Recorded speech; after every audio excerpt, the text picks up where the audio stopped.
continuamos una serie de meditaciones sobre la primera carta del apóstol Pedro. Y a partir de hoy, en sucesivos domingos, se irán tocando diferentes textos de la primera carta del apóstol Pedro.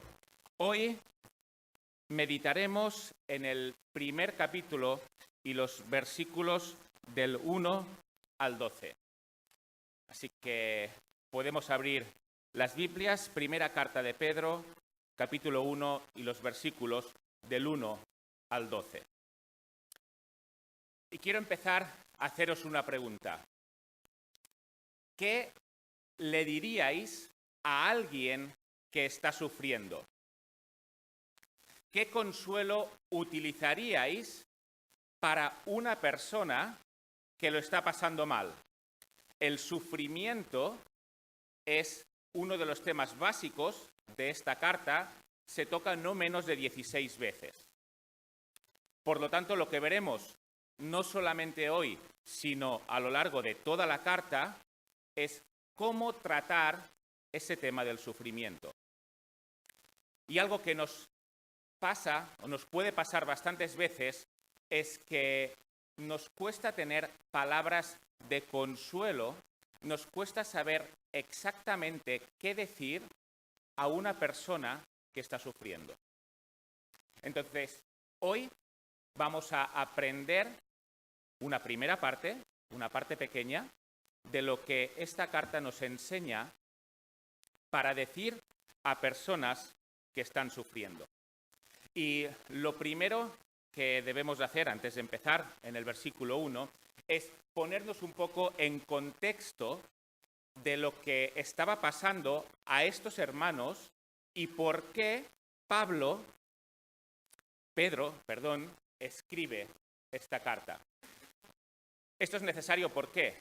Porque esta carta nos fue escrita para nosotros, evidentemente, igual que fue escrita para las iglesias que están en África, para las que están en Asia, para las que están en América, en todos los tiempos.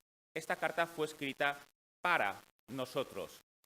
Pero esta carta no nos fue escrita a nosotros.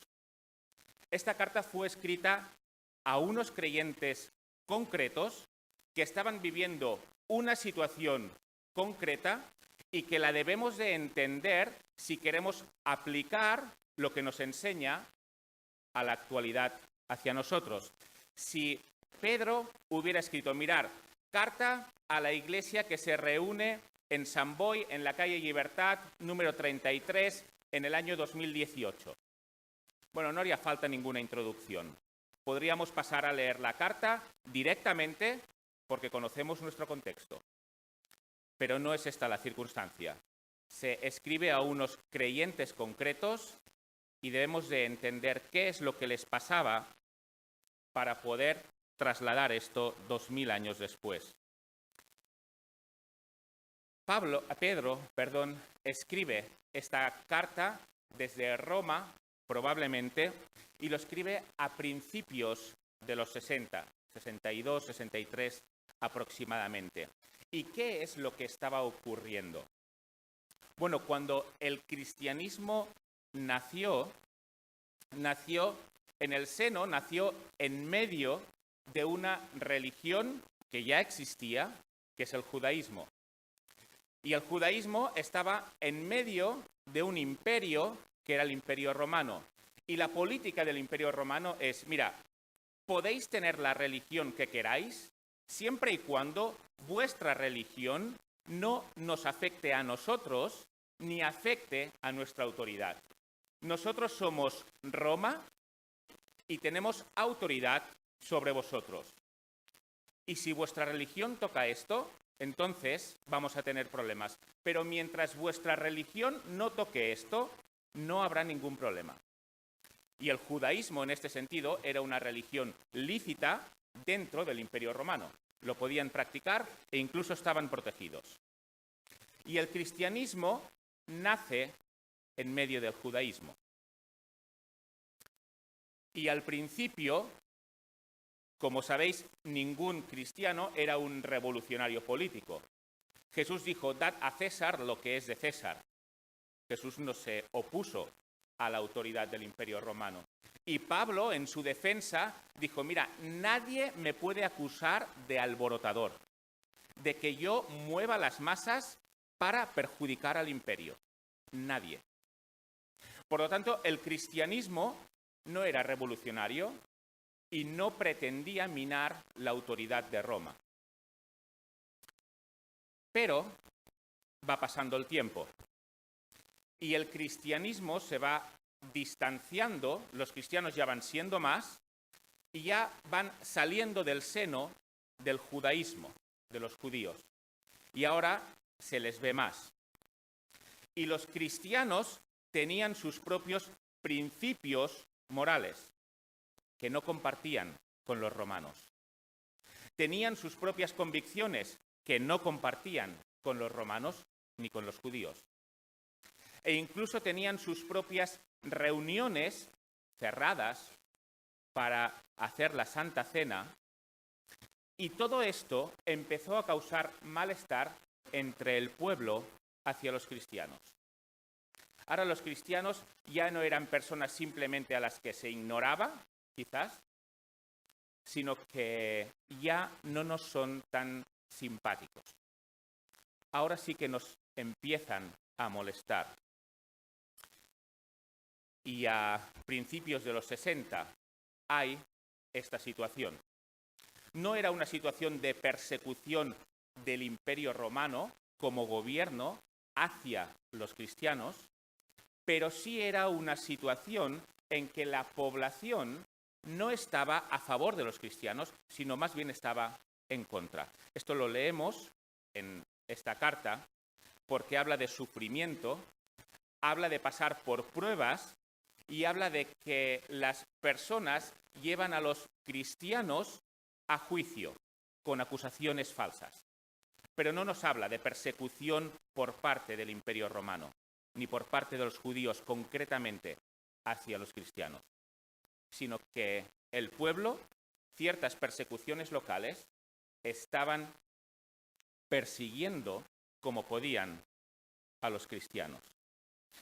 Por lo tanto, las pruebas que estos hermanos estaban pasando no eran pruebas como tener una enfermedad, como el hecho de caer en desgracia en el trabajo y ser pobre, como la muerte o la enfermedad grave de un familiar, sino que las pruebas concretas que estaban pasando era la persecución no del gobierno, sino de las personas que tenían alrededor. En el momento en que se escribe esta carta, esta persecución ya tenía cierto nivel, ya era elevada, pero con el tiempo llegó a mucho más. Pedro les escribe la primera, después escribiría la segunda, y después ya no era el mismo pueblo quien estaba persiguiendo a los cristianos, sino que era el mismo imperio de Roma quien perseguía a los cristianos, y Pedro mismo moriría a causa de la persecución que se está iniciando y para la cual él está dando soluciones y está dando consejos. Por lo tanto, Pedro aquí no nos está hablando desde fuera, alguien que no sufre está consolando a alguien que sufre, sino que él está también en esta misma situación.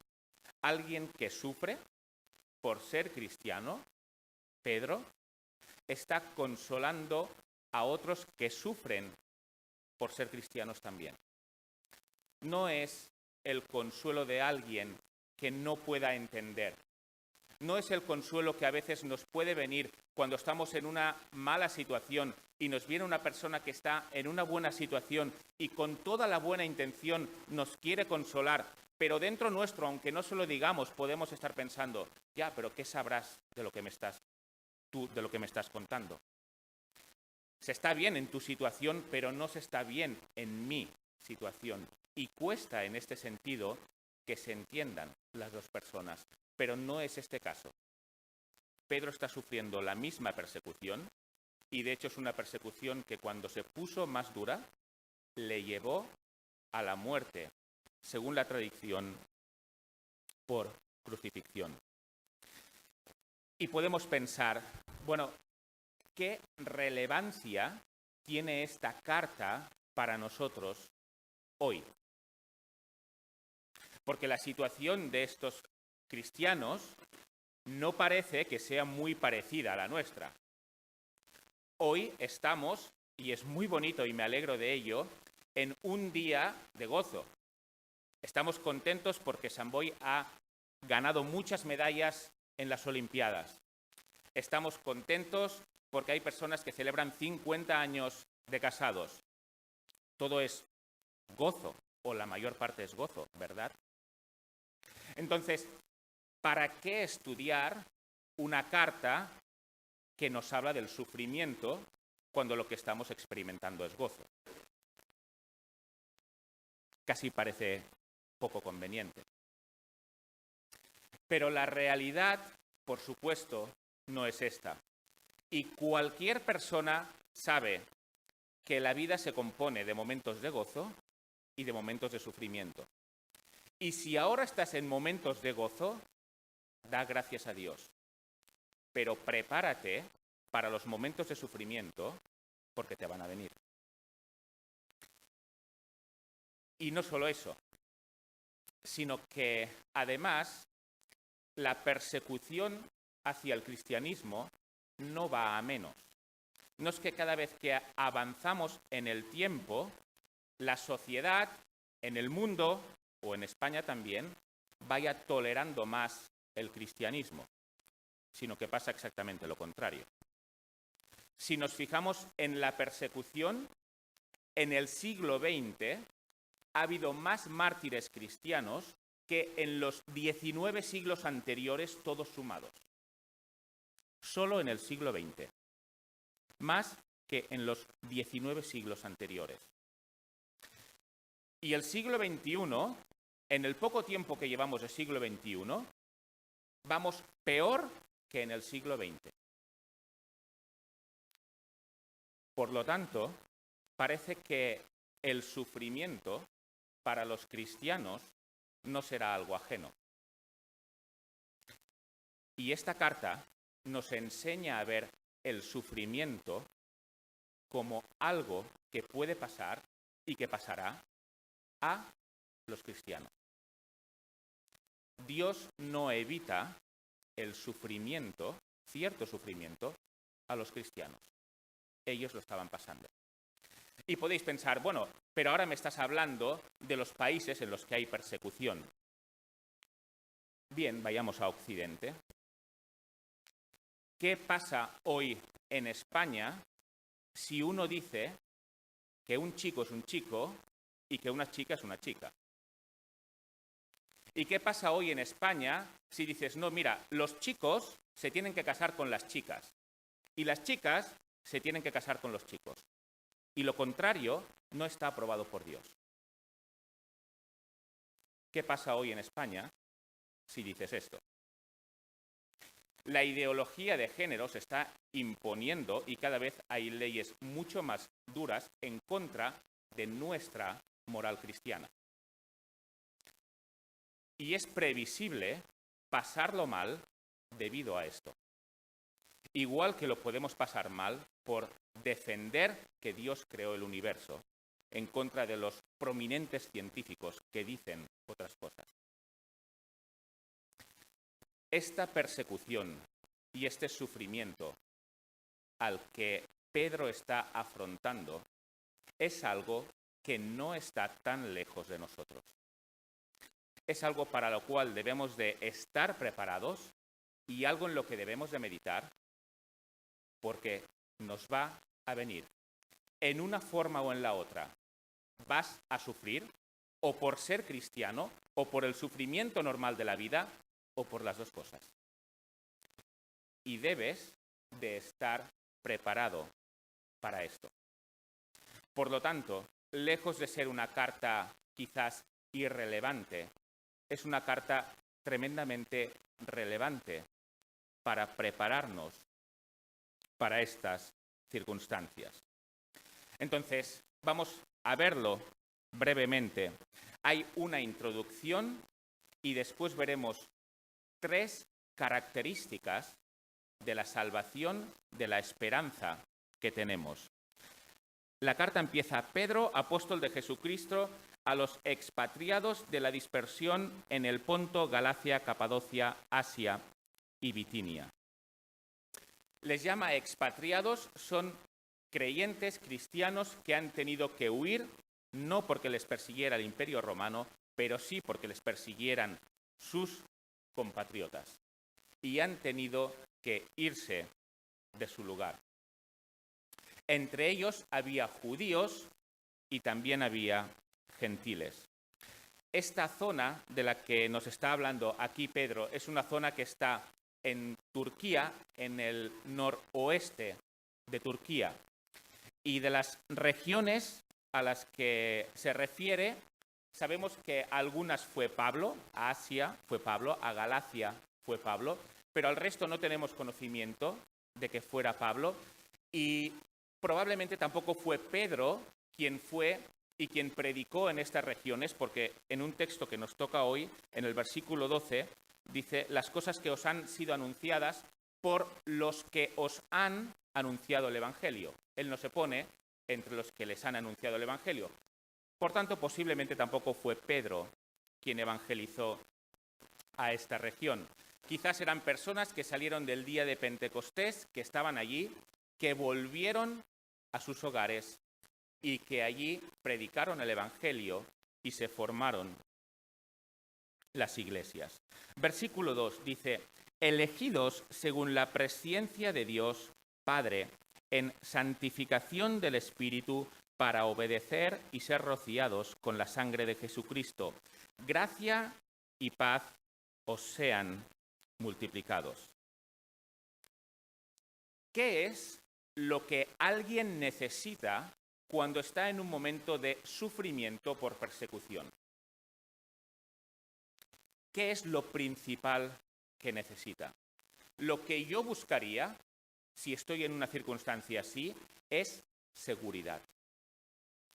Quiero estar seguro de dónde estoy, quiero estar seguro de que estoy siguiendo lo correcto y de que me voy a mantener siguiendo lo correcto.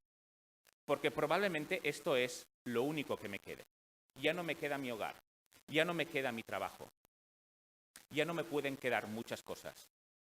Pero el motivo por el cual estoy en esta circunstancia, que es seguir a Cristo, quiero que esto perdure. Y quiero estar seguro en esto, porque ahora mismo es prácticamente lo único que me queda. Y esto es lo que hace Pedro. Les da seguridad en lo que han creído. Mientras las dificultades no son grandes, no somos muy conscientes de la necesidad que tenemos de Dios para permanecer en Él. Porque parece que todo va más o menos rodado, parece que es costumbre y que es una costumbre fácil venir a la iglesia, por tanto nos cuesta tener la conciencia de que necesitamos seguridad para estar en Dios. Pero cuando hay persecución, todo esto que es una realidad, necesitamos seguridad para estar en Dios, esto se vuelve todavía más importante. Y les está diciendo Pedro: mira, vosotros no estáis en Dios por casualidad. No sois cristianos porque sí, sino que sois cristianos por algo que os va a mantener siendo cristianos. Y es que Dios os ha elegido para que seáis cristianos. Dios os ha elegido para que seáis rociados por la sangre de Cristo y por lo tanto para que seáis justificados. Así que confiad en esta elección por parte de Dios, porque esto no es algo vuestro, sino que Dios es quien os ha acercado a su Hijo y Él es quien os va a mantener en Él. ¿Dudas? Pues estate seguro, porque es Dios quien te ha llevado a Cristo y es Dios quien te va a sostener en Cristo. Y fijémonos que la elección, aunque hay controversia en cuanto a esta doctrina, la elección en este caso no es un motivo de controversia, no es un motivo de discriminación, y como la presenta la Biblia no es ninguna de estas dos cosas, sino que la elección es un motivo de consolación. Me consuelo en que Dios me ha escogido para estar con Él. Y en momentos de persecución y en momentos de sufrimiento, esto es un consuelo. Y ahora vamos a ver estas tres partes muy brevemente.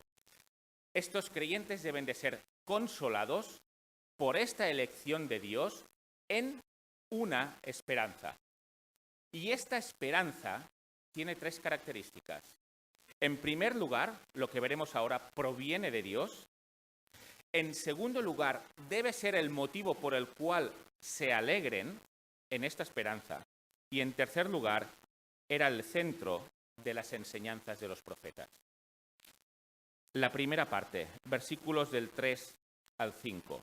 Bendito el Dios y Padre de nuestro Señor Jesucristo, que según su grande misericordia nos hizo renacer para una esperanza viva por la resurrección de Jesucristo de los muertos, para una herencia incorruptible, incontaminada e inmarcesible, reservada en los cielos para vosotros, que sois guardados por el poder de Dios mediante la fe, para alcanzar la salvación que está preparada para ser manifestada en el tiempo postrero.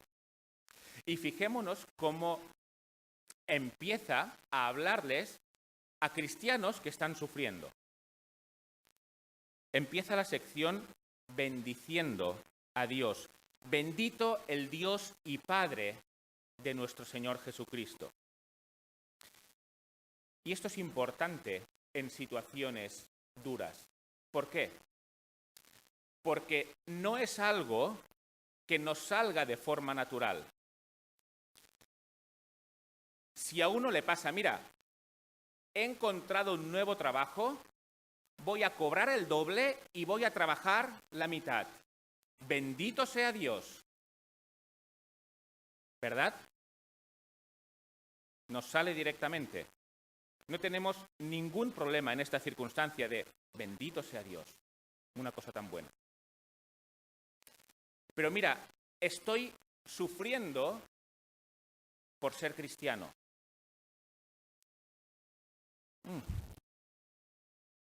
Bendito sea Dios. Bueno, sí. Pero es necesario recordarlo. Dios es bendito, aunque encuentres un trabajo en que cobres el doble y trabajes la mitad, y aunque te persigan, y te difamen, y te lleven a los tribunales por ser cristiano.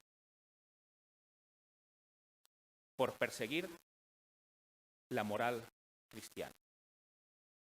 Dios es bendito en ambas situaciones, aunque en una nos sea mucho más fácil decirlo. La realidad es que lo es en las dos por igual.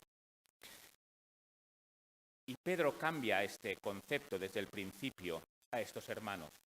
Mirad, si estabais centrados en vuestra desgracia, vamos a empezar a poner el GPS en la dirección correcta. Quizá estamos centrados en lo mal que lo estamos pasando. Bien, vamos a redirigir el GPS y lo vamos a poner en la dirección correcta.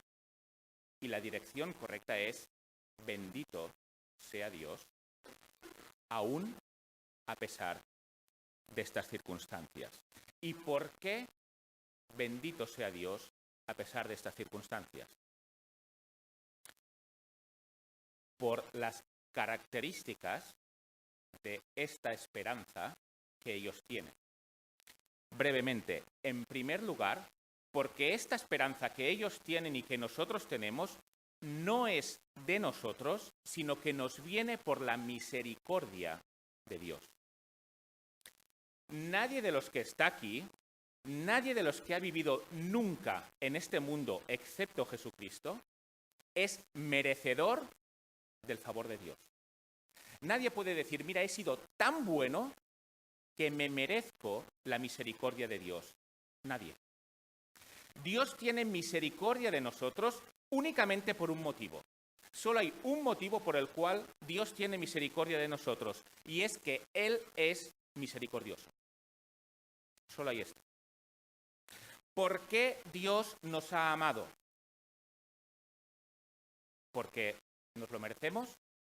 ¿Porque en algún momento le caímos bien? No. Dios nos ha amado únicamente por un motivo, y es porque Él es amor. Y como Él es amor, nos ha amado. Y como Él es misericordioso, ha tenido misericordia. Y les dice Pedro, recordad que lo que tenéis es por la misericordia de Dios. Y en segundo lugar, es una esperanza viva porque os la da alguien que está vivo, y ese alguien que está vivo antes había muerto y después ha vuelto a vivir. Y si esta persona ha hecho esto, solo lo puede hacer porque es el dador de la vida. No es como nosotros, que podemos tener vida, pero no nos la hemos creado nosotros, sino que Él es el dador de la vida y, por tanto, la esperanza que da es una esperanza viva. Y Pedro sabe muy bien de qué está hablando aquí. ¿Qué le pasó a Pedro cuando Jesús murió? Se fue a pescar. Estos 3 años buenos de enseñanzas agradables, aunque lo hayamos pasado mal con nuestro maestro, han sido interesantes, pero todo ha terminado. Qué lástima. Me vuelvo a pescar. Y se volvió a pescar. Pero ¿qué fue lo que le hizo dejar de ser un pescador de peces para pasar a ser un pescador de hombres? La resurrección. Ver a Jesús, a su maestro, resucitado. Si su maestro ha resucitado, entonces Él es Dios realmente y merece la pena obedecer a lo que Él diga. Si Jesús no hubiese resucitado, aunque hubiera hecho los milagros que hizo, aunque hubiera dado las enseñanzas que dio, aunque hubiera ayudado a las personas que ayudó, lo que hubiera hecho no hubiera ido más allá de los 30 años de su vida. Ahí se hubiera quedado y Pedro hubiera hecho bien en quedarse como pescador, si no resucitó. Pero si resucitó, entonces lo que hizo tiene trascendencia para todos en todas las épocas y en concreto para Pedro y para estos creyentes. Esta esperanza está basada en alguien que ha resucitado.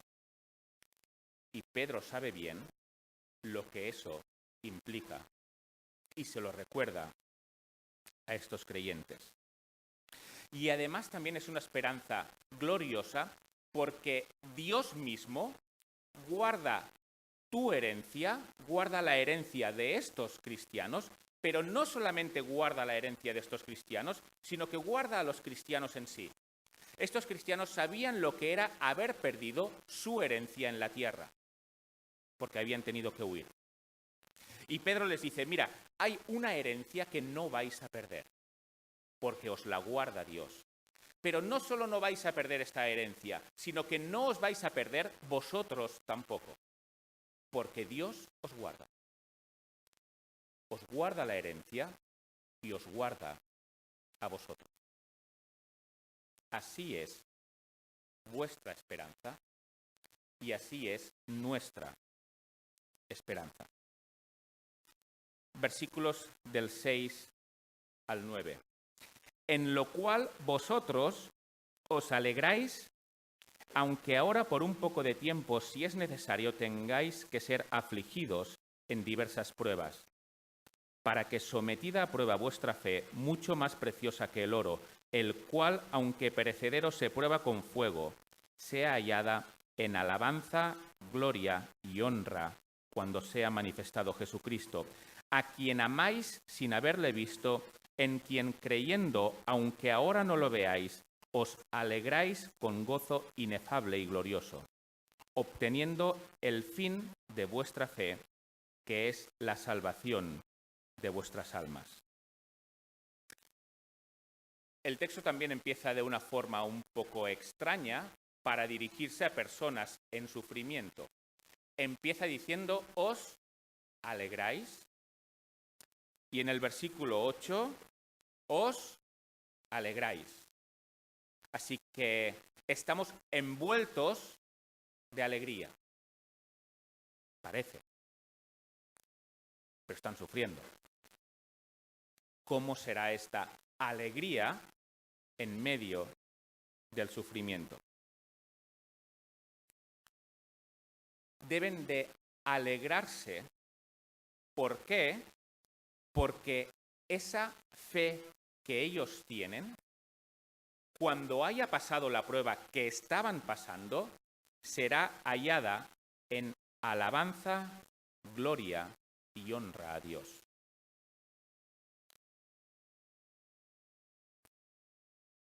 Cuando pensamos en alabar, ¿en qué es en lo que pensamos habitualmente?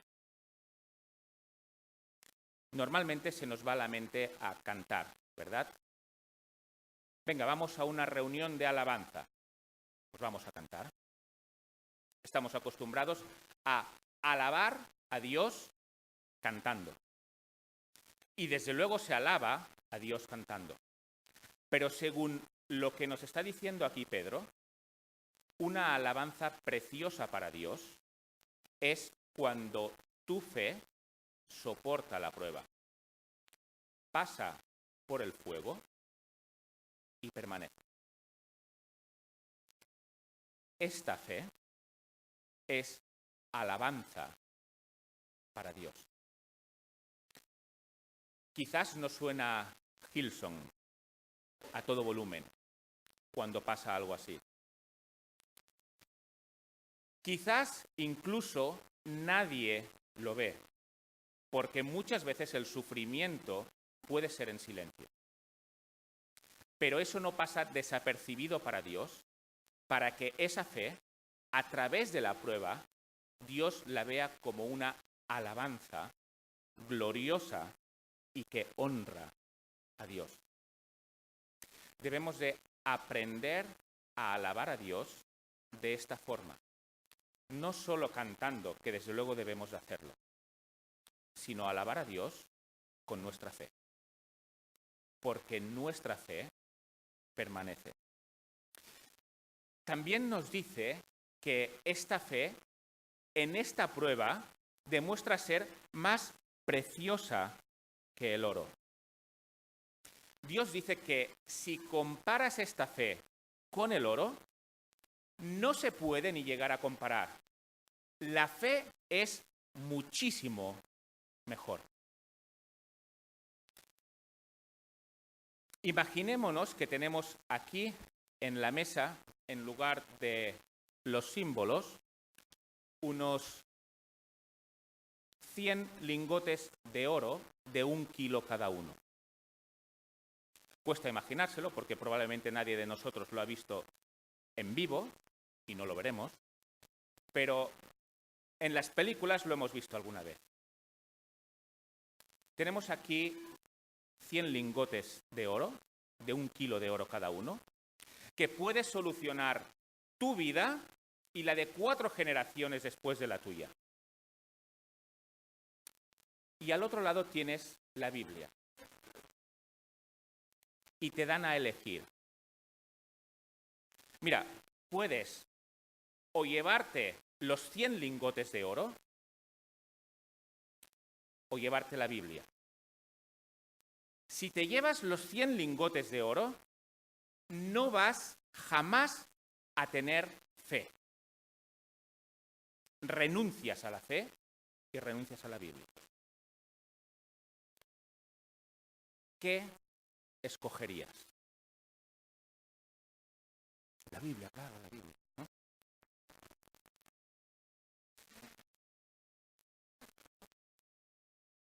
según lo que nos está diciendo aquí Pedro,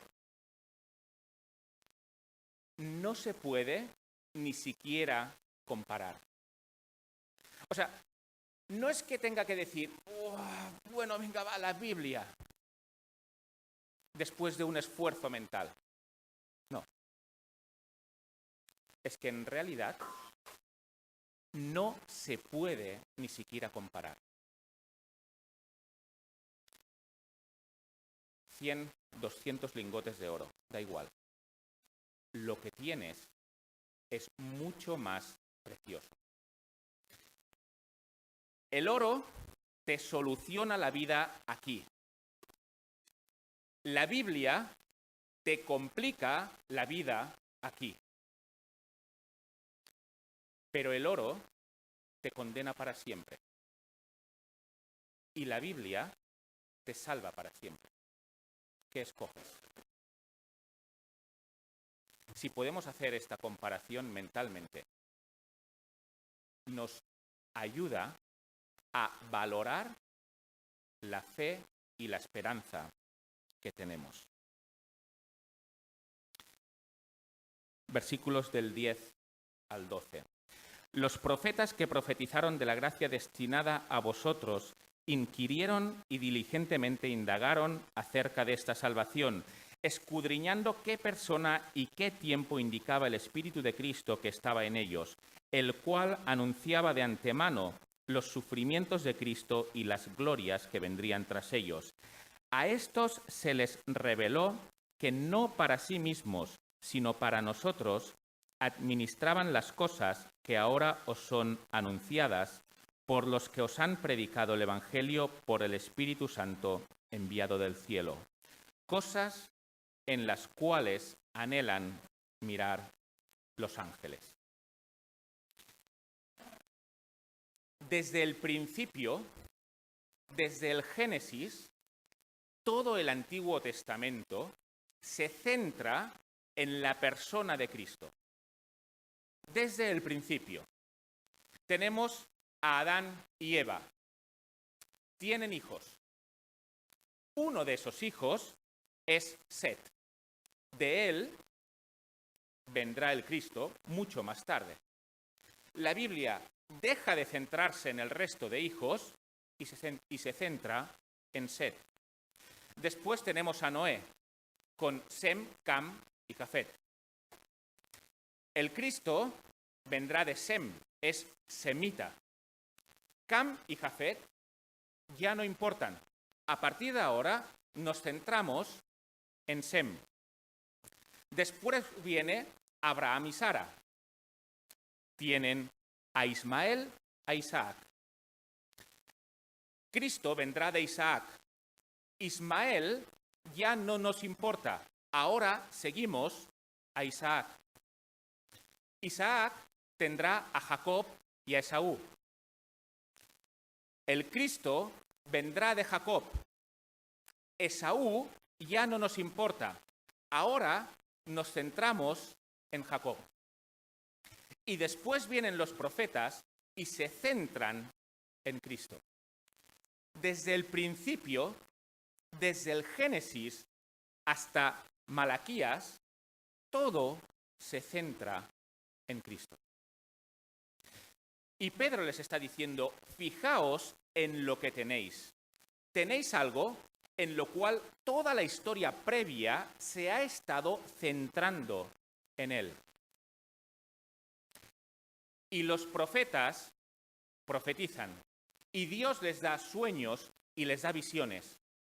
Y profetizan que vendrá el Mesías. Pero ¿cómo será este Mesías? ¿Cuándo vendrá? No lo saben. A ellos les gustaría tener muchos más detalles, pero las profecías se les dan de una forma velada.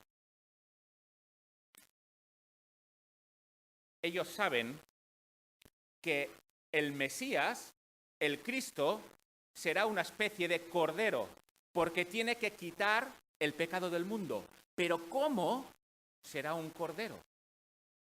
¿Cómo lo será?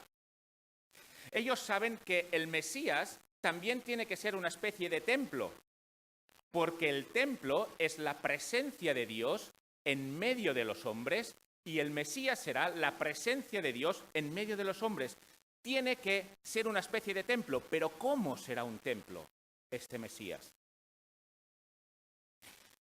Este Mesías también tiene que parecerse a Moisés porque redimirá al pueblo de la esclavitud y lo llevará a la tierra prometida. Pero ¿cómo puede ser una especie de Moisés este Mesías? Este Mesías tiene que ser también una especie de Booz porque será un redentor del pueblo. Pero ¿cómo será una especie de Booz también este Mesías? Tenían información, tenían mucha información, pero de forma velada. Anhelaban saber cómo sería todo esto. El Mesías será rey, pero también será un siervo sufriente. ¿Cómo puede ser rey y siervo sufriente a la vez? ¿Cómo puede ser esto? No lo sabemos, responderían. Y Pedro les dice, todo esto que ellos no sabían, ahora vosotros lo sabéis. Porque todo esto se llama Cristo. No lo habéis visto, pero los que os lo han predicado lo han visto. Y la salvación que proviene de él es la que tenéis. El que ha sido anunciado desde el principio, el que ha sido prefigurado desde el principio, con símbolos, con rituales, con personas que todas apuntaban a él, pero nadie sabía cómo iba a ser él. Ahora vosotros lo sabéis. Gozaos en esto que los profetas, grandes hombres de Dios, no pudieron tener.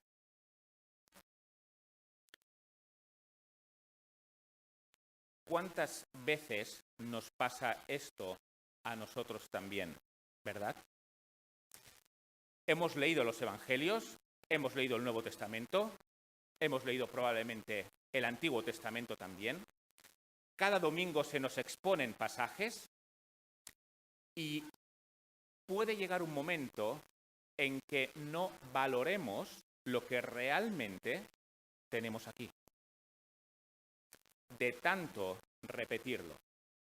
No hace mucho estaba con Daniela en un sitio donde había una puesta de sol impresionante. Y habían puesto un mirador y una especie de bar para que pudieras contemplar la puesta de sol. Y estábamos ahí admirándonos de ese milagro. Era precioso, de verdad, cómo se ponía el sol en el mar y veías algunas islas al final, un auténtico espectáculo y mucha gente mirándolo.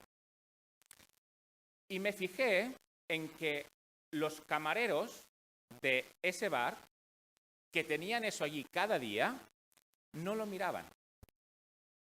Aunque no estuvieran sirviendo ninguna Coca-Cola, no lo miraban. Estaban ahí, charlando, pero no lo miraban.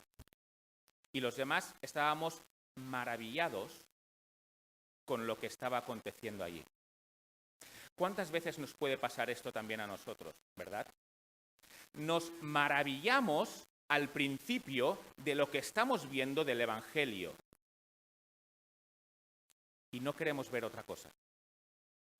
Pero cuando pasa el tiempo y lo hemos visto tantas veces, a lo mejor estamos charlando, tenemos el espectáculo más impresionante del mundo delante de nosotros, pero lo podemos estar ignorando. Y Pedro les dice a estos cristianos y nos dice a nosotros, resituad vuestro GPS y volverlo a centrar en el Evangelio. Porque lo que tenéis delante es algo en lo que incluso anhelan mirar los ángeles. A los ángeles no se les ha dado la opción de salvación. Hay ángeles que son criaturas perdidas y que nunca tendrán la opción de salvarse. No conocen un evangelio. Pero nosotros, estando perdidos, tenemos esta opción a través del evangelio. ¡Qué milagro que tenemos delante! Cuando alguien contempla esto a la luz de la eternidad, la persecución y el sufrimiento aquí se vuelve más pequeño y, según Pedro, en los pasajes que hemos leído, dura un poco de tiempo. Evidentemente, este tiempo de poco nos fastidia y nos duele y parece eterno. Aunque sea un dolor de espalda, estamos deseando ardientemente que termine. Cuanto más sufrimientos mucho más fuertes. Pero a la luz de la salvación, de la esperanza que tenemos delante, es un poco de tiempo para contemplar algo en que la historia lleva centrándose desde el Génesis.